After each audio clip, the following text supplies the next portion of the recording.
Salut, avec mon groupe on était parti sur l'idée d'un Draw My Life, mais vu que l'on raconte pas notre vie, nous allons appeler ça Draw My Project. Il parlera de la socialisation différenciée selon le sexe lors de la socialisation primaire. Mais qu'est-ce que la socialisation différenciée? La socialisation différenciée est l'action des agents économiques qui peut être différente selon le statut de l'individu. Ici, si l'individu est une fille ou un garçon. À la naissance, les parents sont les premiers acteurs de la socialisation différenciée de leurs enfants. Cela commence par le premier pyjama ou le premier doudou. Une petite fille portera un pyjama rose ou rouge et le garçon un pyjama bleu ou vert. Je vais te poser une question. Imagine tu croises un nourrisson. Qu'est-ce qui te fera savoir que c'est une fille ou un garçon en sachant que les bébés ont tous la même tête? La couleur de ses vêtements. Exactement. Tu es toi-même complice des premiers stéréotypes. Pour illustrer les différents comportements des parents envers leurs enfants, prenons cet exemple. Les deux jeunes enfants cassent un vase.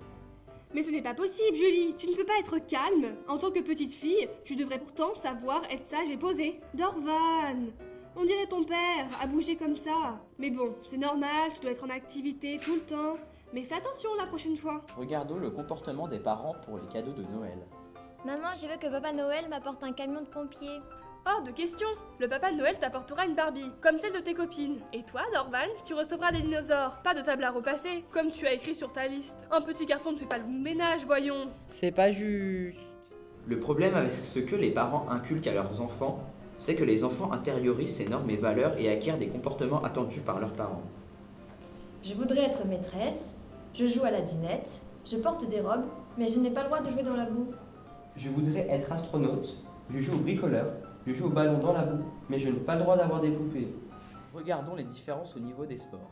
Je voudrais faire du rugby, mais ma maman me dit que c'est un sport de brute et qu'une petite fille doit faire un sport doux et calme, comme de la danse. Je voudrais faire de la GRS, mais papa m'a dit que ce n'était pas un sport d'homme et qu'il me fallait faire un sport viril comme le basket.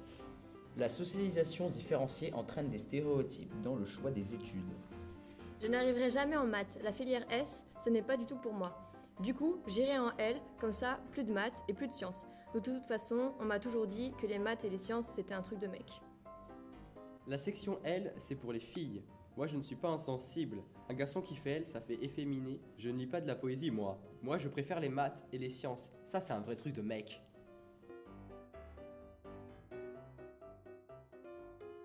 Toutes ces normes et valeurs apprises, les couleurs, les habits, le sport, les jeux d'enfance, la façon d'être éduqué et le comportement attendu par chacun des sexes, tout ça fait partie des plus grands stéréotypes pour expliquer de façon exagérée qu'est-ce que la socialisation différenciée selon le sexe. Avouez, la SES c'est facile non?